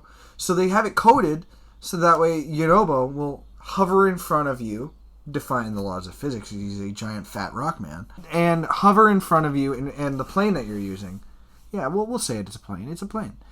So you can launch him as a projectile, and he will come back to you when you successfully The problem shoot him. is, they don't take that out for any other instance, which I guess could theoretically be useful. But like, I remember a specific time where I built a bike. No, I built a bike. I didn't. Oh right, you did end up not using it because you just shot it with an arrow. Yeah, because I was like, I don't want to use them. I had a bike. I built a little bike out of Zonai parts and like the most popular air bike that people use. No, it wasn't the air bike. It was a ground bike. Oh, really? I built a ground bike. I start to drive it. Yunobo's in front of it. The bike wasn't high enough off the ground because I didn't think about making it like higher. What is it made of? Hold on. He clips the ground and just flips the bike. And then I try and get on again, and it just clips it again. And the thing is, if you make a vehicle out of wood, and then he does appear on it, and you fire it, the wood will make the vehicle catch on fire. Because his ability is fire. And let me guess. I'm like... You built it out of wood, didn't you? No, because I don't think I used him. Actually, I might have to get him away, and then the thing lit on fire. And I'm just like, can I just have a break? Can I just have one break? Can I just not... Can I just not do that? So I just turn them off now. You can turn the sages, like whether the spirits will be there or not. You get several throughout the game. There are 5. It is hilarious. It is awesome to have. It is hilarious to hit one Bokoblin and have all your sages turned on, and they proceed to jump his ass. Like literally 5 of them and you. Just hitting one little guy. Beat him up, break his neck. Just hitting him going, fight back. And he's just on the ground like, please. Like, It's great. You could just terrorize, what? You know what's useless. So, moving on. Okay, besides that, like, having that, like, be funny, and, like, specific instances where you have to break rocks in caves, I don't use it. I just turn them off. More often than not, I only have Tulin and Riju turned on. I don't even really use Riju. And occasionally the mech. So Riju's ability... No. I want to go on to Tulin. Because Tulin is the one the game tells you to kind of do first. But... Also the best boss fight. The best boss fight. Besides the final boss. Also the best, one of, if not the best piece of the soundtrack, too.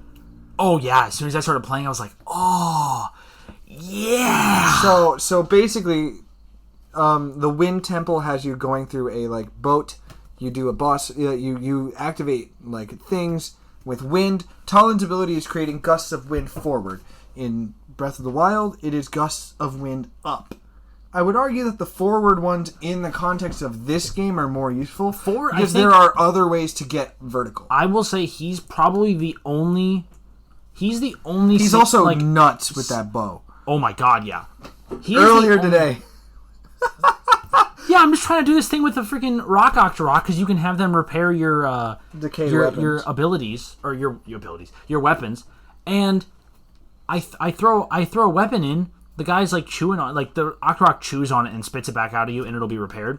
He's chewing on it, and Tulin just shoots him, and he shoots him with the bow, and he's just dead. And I was like, I needed that. Thankfully, he had already done it, so he before he spit it out, it fell out. It was fine. But like, I was like, oh my god, dude! And I had to turn him off before I went and did the other one because I was like, I'm not having to worry about that. It's really funny sometimes because he'll just get a random headshot, and like if it's like a Flux Guardian or whatever, it'll just like fall apart entirely. Yeah. So Tulin's thing is gusts of wind forward. In this game, in the context of this game, is better. Easily better. Rivali's Gale is probably more useful in the long run because that game they did make climbing worse in this game. They made it so it takes more stamina. They did? Yes. And the jump takes more stamina. Wait, no. I think they made it so the jump takes more stamina, but climbing itself takes less. I don't know. Because they wanted to they probably want you to build more stuff. Exactly. Because, I mean, why wouldn't they? So, Tulin's thing is great. But now let's get on to that boss fight. The boss fight is... one of the best video game boss fights I've ever played, ever. And it's more not that good. Whoa. It's great. It's very cinematic. It's very awesome. But I also say that because of just... it's like a giant flying... bug thing. Bug worm The Zelda franchise has this weird thing with bug monsters. Yeah. Actually, now that I think about it, there's a lot of them in this game. Yes. Technically. So Colgera is a big flying bug thing that you have to shoot things on its torso that crack. They're sheets of ice that crack when you attack them. But more importantly, this boss fight has a recreation of the Dragon Roost Island motif in probably the most cinematic and awesome piece of the soundtrack ever. The only thing that would be better in the soundtrack is if they actually put that saxophone from the trailer into the game. Because, goddammit, I mean, yes, Tears of the Kingdom, Breath of the Wild already had a really good soundtrack. I mean, when it played. And Gerudo Valley. Whoa. They should have been in Gerudo Valley, too. I agree. But Tears of the Kingdom soundtrack is fantastic because they actually tried a little harder because it's not just wilderness noises this time around. But sometimes that just it almost fits it almost fits the immersion better though because it's nice. There's obviously but not music when you're just walking around the woods. I really want a little bit more, just a tiny bit more. I don't really mind either way. They're both good. Why not both? You're right. But the very dramatic Dragon Roost Island motif. Nothing. What? So why not both? Every bisexual ever. Yeah, I guess. So yeah, this awesome motif of Dragon Roost Island is there. Cool boss fight. The Zora boss fight. It's the worst boss fight in the game. It's the worst boss fight in any Zelda game that I've ever played. It is definitely not that bad. You use water. You use the water one is ability. really cool. You go up these like flying. There's the flying islands that have waterfalls coming down, and you will go up them. You swim up the waterfalls with the Zora armor, and then there's like lower gravity. There's lower gravity to simulate swimming, like simulate being in water, because water is a zero gravity environment. Fun fact. It is. No, that's not what I'm saying. They use water to train astronauts. Yeah, I know, but I'm saying like you're not. I mean, it's lower gravity, and then there's also like these weird like water bubble things that just kind of float that you can also kind of use to your advantage to get around and stuff. The Zora ability, you have a bubble that forms around you that you can then melee, and it shoots in a projectile. Utterly useless. Kind of lame. Don't use it. Reju's. Oh wait, the Zora ability in Breath of the Wild is literally just reviving. Literally it's a free fairy. It's a free fairy that has a cooldown. I think isn't it like 2? Or is that the upgrade? 1. Is that an upgrade? No, it's not 2. It's just 1. And it's 1. The timer for the original version is like a half hour. And then doesn't it go to like 15 minutes or like 10 minutes? It's 10 or 15 for the upgrade. Reju's ability, you can shoot lightning at an arrow. You didn't talk about the boss though. Yeah, I don't want to. It's bad. The Zora boss is like a little tiny little. He's an octopus. Guy. He's an octopus that does pollution, and you fix it. He's a little octopus guy that has a little like mud shark. I think the idea is not bad. He really needed to be bigger because he was not intimidating at all. It's also just a bad like. It was alright. The ability is boring. The boss fight is boring. Reju's ability is shooting arrows at lightning. Well, no, you shoot arrows. And then she will summon lightning to that spot because she needs something to kind of like target onto almost. Yes. Because she's still kind of learning. In Breath of the Wild, you can summon just full lightning bolts that do like... In like an area around you, I think? You just do a charge attack and then summon them. Yes. I don't know if it's always one enemy or if it's an area. I think it's an area around you.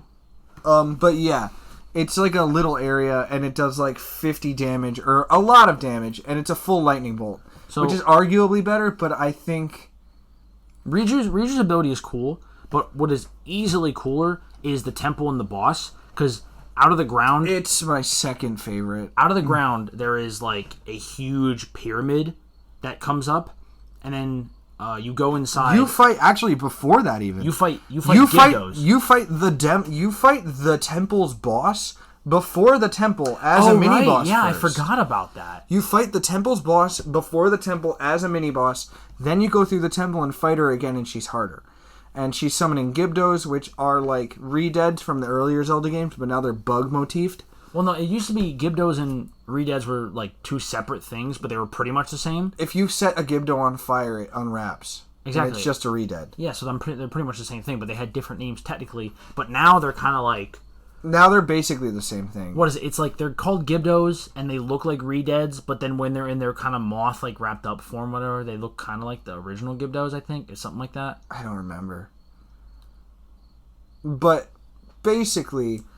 But the boss is Queen Gyarados, and it's a really cool boss fight. I'm just annoyed that they don't let you sequence break.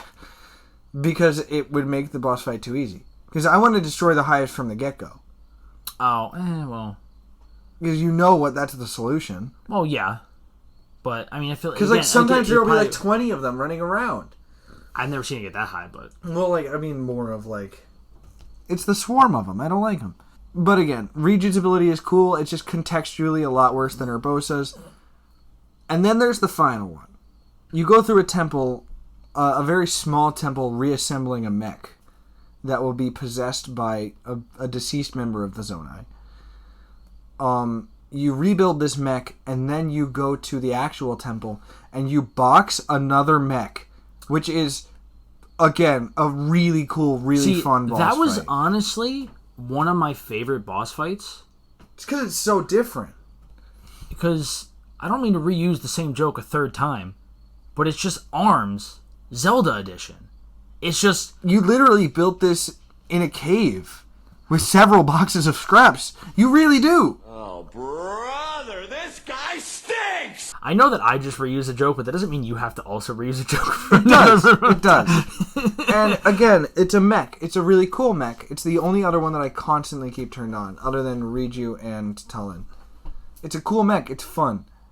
That doesn't... It's great. It's great. But it's not all that useful. It's fun, but again, it's really funny to have a mech ganging up on fucking every other enemy in the game. So you get all 5 sages. You have them in the world. There is not a 5th ability in Breath of the Wild that compares to the mech, other than, I guess, technically the Master Cycle. The Master Cycle is 100% better. Yeah. Anyway, one thing we should say about I want to preface. Actually, I'm not gonna say that spoiler. I was gonna say something, but I'm not gonna say that. Whoa, hold on. It doesn't. We'll matter. talk about it later. It doesn't matter. I think next thing I want to talk about is the final boss. I said we just jump straight to the end. Okay, good. So you go mega spoilers. Oh wait, actually, briefly, I want to mention the gummy bear that I mentioned earlier. All right, how about it? So, guys, earlier I mentioned that Zelda swallows this rock like a gummy bear. She did this to turn into a dragon that has been flying around Hyrule for 10,000 years, purifying the Master Sword that gets broken because you send it back in time to her. She takes it, and then she's like, I don't know how to get back to my time. So instead of going back to her time, she finds a way to be in your time, not as herself. Oh, yeah, because the dragons are immortal. So she turns into a dragon with the Master Sword. It's embedded in the dragon's head. You got to pull it out with stamina instead of hearts this time. By the way, you need 13 hearts to get the Master Sword in Breath of the Wild. You need 2.5. You need like 1 or 2 wheels of stamina. It's 2. I think it's almost 2, actually, now that I think about it. Wheels of stamina in order to get it in Tears of the Kingdom. You do this whole thing. There's a whole meaningful cutscene where like Zelda and you speak because now you have the Master Sword, and then she's a dragon. That will not be important for the next 5 minutes. You don't speak. No, Zelda. She leaves a message for you. Zelda talks to you. Yeah, but Zelda, you don't. It's not talk. a conversation. Yeah. It's a message she's leaving for you in the future. Whatever. That's like embedded in the. So Master Sword. you do that. You have the Master Sword. Hyrule Castle. You go there. You fight like. I think it's literally 20 Phantom Ganons. No, it's like 16 of them, because it's 8 each time. And then it's like, hey, come get me. You know where I am now. Mm-hmm. You go below the castle. And then it's you fight a horde of enemies, and then it's Ganondorf. Real quick, before you get to Ganondorf, you fight like this huge wave of enemies with all your allies, with all the real sages, not like their ghost versions. By the way, if you don't do the temples, you will fight all 4 bosses in this segment. Yeah. But what's cool is, though, so you go down there, you fight all these enemies, they have like one huge health bar for all like the enemies on the field. You beat that, you're about to go in, and then all of the bosses get resummoned, and then they're like, go Link, go beat Ganondorf. We got this time. Don't worry. Like, we know what to do. And then they all just go fight them. For a solid chunk of this underground section, you lose your sage abilities because you're too far away from them to have a connection. Yeah. You don't have... But then they show up when you start fighting all these people, so... And then you have them again during the boss fight. So then... The catch being that you don't have the spirit versions, you have the real versions of them during the Ganondorf boss. No, before... You don't have them in the Ganondorf boss. Before that. The second phase you do. No, you don't. Well, they're there, but they're not actually doing. Yeah, anything. I don't think he can help you. So you fight Ganondorf. You walk into the room, and he's like, "Hey, I'm here." He rehydrates and then hops off his pedestal. And it's like a, oh no, he's hot moment, because like, he's buff. I am a straight man. He's green. Ganondorf. Green. Ganondorf is a very attractive man. He is. But like he's like very also intimidating. So by the way, he went from a super tall, scrawny, dehydrated like mummy to still super tall, but like hugely muscular and clearly a very strong, imposing, like serious looking person. Something that I've neglected to mention: it is alleged that Link's champion ability is sort of like bullet time, because it is mentioned in dialogue or in diary entries that like time seems to slow around him on the battlefield. So it's possible that is a canon ability that Link has. And the reason that is so important is because Ganondorf also can do it to you. You have a literal sword fight with him, and you'll go to swing or something, and he will backflip out of the way while time slows down. But which just shows how powerful he is. He can flurry rush your flurry rush. Like, you'll slow time to he'll dodge. Do it immediately after, yeah. Yeah, you can dodge his ability. You can dodge his attack, and then you'll try to attack, and he'll dodge your slow-mo attack. Honestly, such a crazy fight when I was doing it. One of the most terrifying things I've ever seen, because it's like, It's the culmination of the same. It's the same energy as they can scuttle. It's like he can. But instead of a robot, it's God. He can flurry rush my flurry rush. So then you fight him the first time. You get his health bar. It's not God. It's just a very strong guy, and then he happens to become God. Yes. So you fight him the first time. You get his health bar all the way down. You beat him, and then all of a sudden he gets back up. And then he's like, I'm just gonna go Super Saiyan. He uses the Sacred Stone that he has, and then he turns into like this demon, not quite demise, almost demise form. He looks really cool, and then his health bar comes back, and it's bigger than his previous health bar. And then it just keeps going, and keeps going, and keeps going, and keeps going, and literally goes off the end of the screen. No, it's not off of the end of the screen. I'm pretty sure it literally goes off the end. It might. I think it's basically to the edge of the screen. It is. It's a comically large health bar that Nintendo's like. They've never done that before. Nintendo was not trying to be funny, or maybe they were. It's hilarious. See, it's funny because it's like it just keeps going, but it's also in the moment it's horrifying because you're just oh god. And then you fight him, and then the sages come back, and then in a last-ditch effort, after you defeat him the second time, he eats the stone that he has, and turns into an immortal dragon. Except big and angry and spiky. He makes the other dragons look tiny because he says, "You know what? If I'm not going to be able to take over Hyrule this way, I'll at least destroy it." He's like, you know what? Whatever. He eats it, then he turns into a dragon. And then you're like, well, I guess we're screwed. And then you have probably, again, just the best... As a whole, one of the coolest boss fights ever. The first part, like the first 2 sections, I guess you could say, and then this part. You are in the sky. Riding Zelda as a dragon. Riding on... Well, I think... Sometimes, yeah. Sometimes you're riding her. Sometimes you're just flying around and stuff. And you're shooting him and, shooting certain parts on his body to, fight him and stuff.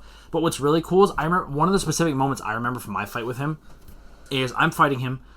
Something hits me and I get knocked into the air. And I'm kind of, stunned. And Link is, falling, kind of knocked out. Oh, yeah. In the Zelda... fight. Zelda flies in, smacks me with her nose to wake me up, and then flies away. And I was like, and okay. knocks you back into the fight. And I was like, all right, cool. Or she might hit you up too in the air so you're higher so you can glide around. But yeah, for the record, if you don't have the Master Sword at this point, it's all the more cinematic because the game just gives it to you. Oh yeah, I forgot. Watch it. I've never seen that because I didn't do that obviously. So, but I've heard of it. So I've seen the cutscene because I've done religious amounts of research about this game while I was playing it. But you do this whole cinematic fight, you finally kill him, and then a cutscene plays where you are talking to... you're not talking, obviously, because Link doesn't talk. But you're having a brief interaction with the former King of Hyrule and the Queen of Hyrule, and they are looking at Zelda's dragon form. They put their hands together, and suddenly Zelda's human again, and you're both in the sky falling, and Link's arm is normal. Don't they put their hands together with you, I think? Yes. It's supposed to be implied, also the power of the Triforce, I think, maybe, is helping? Maybe, yeah, because, I mean, at this point, if Link doesn't have the Triforce of power, I don't know who does. No, I mean courage. Yeah, I know, but who has power in that? Rauru? I don't think anyone has it. Well, point being, the three of you effectively will Zelda back to human form, and which shouldn't be possible. The best thing about this scenario is Zelda's falling, you're skydiving above her, and the only button prompt you get is to dive and catch her. To fall faster. Also, note, your arm is back to normal. It's not like Raru's Zonai arm. Raru is the King of Hyrule. He effectively donates his arm to you to save your life. Yeah. And then you dive, you save her, then there's this whole wholesome interaction. By the way, throughout the memories, it's the most implied that Zelda and Link are together ever.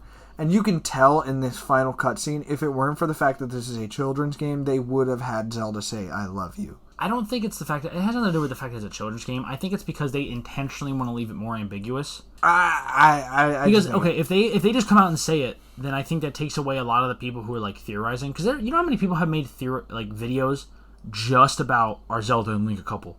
There's probably not, hundreds, but there's at least a couple dozen, why would Nintendo want that? That's not going to garner them views. It's more attention for the game. I guess. But it's the kind of all publicity is good publicity, but that's good publicity. It's just more information about the game. So then they do the whole... What do you think we're doing right now? Yeah, I guess you're right. So then they do the whole, oh my god, you saved Hyrule. Oh my god, yada yada yada. And then by the way, this is what happens in both games, and it's my least favorite thing about both games in a technical aspect, and I get why they do it. I get it. I know you're going to say I get it. I get why they do it. I just really wish there were some sort of end game. Some sort of aftermath. Some sort of like, oh my god, you saved the world. Zelda's not a dragon anymore. We can adventure with her now. Everybody's happy. Zelda's back. Zelda's back. Zelda's back. And then she's a fucking dragon again, and everything's rewound. Yeah, it's one of those games where it rewinds to right before the last save you had before you did the final boss. Like for me, I saved right before I went into the group fight. The horde fight. So I could just leave and be like, all right, I'm done. The only difference is you have a star on your profile now, which is great. It's a great reward. If you're a fucking completionist, I want a narrative ending. I mean, there is. I want to play the narrative ending. I don't want it to be a cutscene and then a rewind. Like, I want it to be like, yay, you saved the world. And sure, is there a game after that? Maybe not. Like, are the monsters still there? Maybe not. I want a happy ending where I get to play with, like, the entire, like, lead up to this was we thought Zelda would be a real companion throughout the story as a follower for goddamn once. And she would be more than just a damsel. And sure, the Zelda game that's coming out next week. First of all, I don't think that was really... I never really saw anything about that before it came out. Second of all, she's not always just a damsel. I mean, look, sometimes Twilight Princess, she's really not. Twilight Princess, she's not. Ocarina of Time, she technically is, but she's also not because she's Sheik the whole time. Yeah, but that's still her. So Ocarina of Time, she's not. She's not, and then she is. Point is, sometimes she is, sometimes she isn't. Probably more so is than isn't, but still. Other times she's not even involved. Like in Triforce Heroes and Link's Awakening. Mm-hmm. Both canon Zelda games. Mm-hmm. Mainly Triforce Heroes, the bane of your existence. Shut up. But yeah, so that's the ending of the game. And it is one of, like, if it weren't for the fact that I generally don't get emotional at video games, I probably would have cried. I don't think I would have. For some games I would. I do believe I fully clapped. I did that for... I think you said God of War Ragnarok. God of War Ragnarok. I fucking was like... Bravo! I was like, no, because what happened... I'm not going to say what happens, but something happens, and I was like, yes! That's what I'm talking about! Yes! With Breath of the Wild, with Tears of the Kingdom, I was the most content I had ever been finishing a game. But also because of, like, the culmination of me having done it, too. Because, like, Tears of the Kingdom is a masterpiece. There is a reason it is my third favorite video game. The only two things above it being games that are almost perfect, being Red Dead 2 in number 2 and Hades in number 1. Like, it has a beautiful... It's tied with Breath of the Wild for my third place as well. Oh, really? I thought it was lower. No, I don't think so. I think it's Ocarina of Time, Red Dead 2. Oh yeah, and then right. Breath of the Wild, and then Hades. Breath of the Wild and Tears of the Kingdom tied for 4. And then Hades is 4th. No. Hades is like maybe 10. Really? Maybe. That's really weird. But yeah, again, other than the final boss, I didn't want to talk a lot about the story because you guys play this one isn't really as much of a like a synopsis kind of thing. This is more like we're gonna give you bare details of the story. Play the games. Because I think genuinely, but these two games are like, if you can get them on a decent sale or like decent price, get a Switch on a decent price, buy them. But for the record, they're never going to go on sale on Nintendo's. Like, well, not official Nintendo, like a store sale. These two games are worth buying a Switch for easily. 1,000%. I'm going to say get like a used Switch Lite for like $150. The best compliment I can give Tears of the Kingdom is that I used to think that Super Mario Galaxy was Nintendo's single most perfect creation. I used to think that. Which is wrong before that, but alright. Yeah, I know, because you're going to say Ocarina of Time. Even ignoring Ocarina of Time, it's still wrong, but go on. I used to think that Super Mario Galaxy was Nintendo's single most perfect project. It had a great soundtrack, it has great controls, great level design, everything was perfect. Tears of the Kingdom does everything that Super Mario Galaxy does better. Other than space. And even then it does zero gravity better. It is wonderful. Tears of the Kingdom is beautiful. It is awesome. It has a great soundtrack. It has great gameplay. It has great characters. The only thing that makes me a little mad is continuity. And you know what? Considering the fact that it's not in the timeline anymore, how can I care? I think I'm going to hand this off to you to wrap this up because I don't really have much else to say other than, like, buy the game, play it. It is worth all $160 worth of video game that you'll have to buy. Yeah, like, buy the games, buy, like, a cheap Switch or something, like a refurbished one or something. No, I guess it's $140 because it'll be $70 and $60. Just for the games, yeah, which is ridiculous. Unless you get them used, borrow them to somebody. However you got to play them, play them. They are wonderful. Quite literally, some of the best games ever made. Breath of the Wild came out and wowed the world. I think it won Game of the Year. I'm not sure if it did.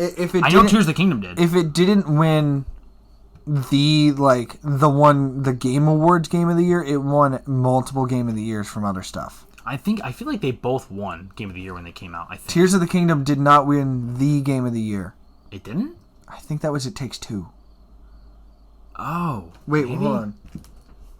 I'll look it up. It doesn't really matter. But point being, Tears of the Kingdom won Game of the Year on other publications that were not the Game Awards last year. You know what? I remember being mad. No, because Baldur's Gate won last year. And I don't think it deserved it over Tears of the Kingdom. Pretty much everyone would disagree with you on that, but alright. I don't know, man. Look, go buy the games. They are fantastic. They are some of the best games you'll ever play. Even if you're not really into the style of like open world adventure game, if you don't want to like spend the money to give them a try and you can't like borrow it from somebody, at least watch some gameplay of it and then see if maybe you would like it because it really is truly just wonderful.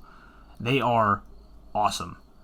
Like I was playing it for the first time in a little while today, and I played for a couple hours and I loved like every second of it. It's just so cool. And also like finding stuff that you've never seen before. It's just great. I do have a little bit of a hack here that I remember.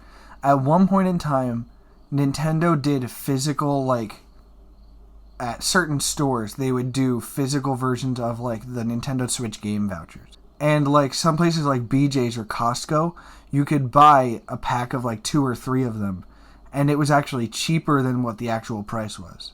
I mean, they probably don't do that anymore, but... But whatever it is, you can probably buy... I think because it's more... I think you buy 2 and it's $99 instead of $140. So, if you buy 2 Nintendo Switch game vouchers, you can get Tears of the Kingdom and Breath of the Wild for only $100, if I remember correctly. And if you get a Switch Lite, that's a total of $300 for both of those games. Especially if it's new. Especially if you get the new and upcoming, not sponsored, Gold Legend of Zelda edition that comes with Nintendo Switch Online expansion pack that comes out on the day of the release of Echoes of Wisdom, which looks very pretty and I kind of want. That is only $300, and I know it's only... Yeah, only. Yeah. But, like, $300 for 2 absolute masterpieces and a platform that has nigh infinite library of other games. Not infinite, but... Not all good games, but not nigh infinite. It'll take... I think I would die before I got to the end of the eShop.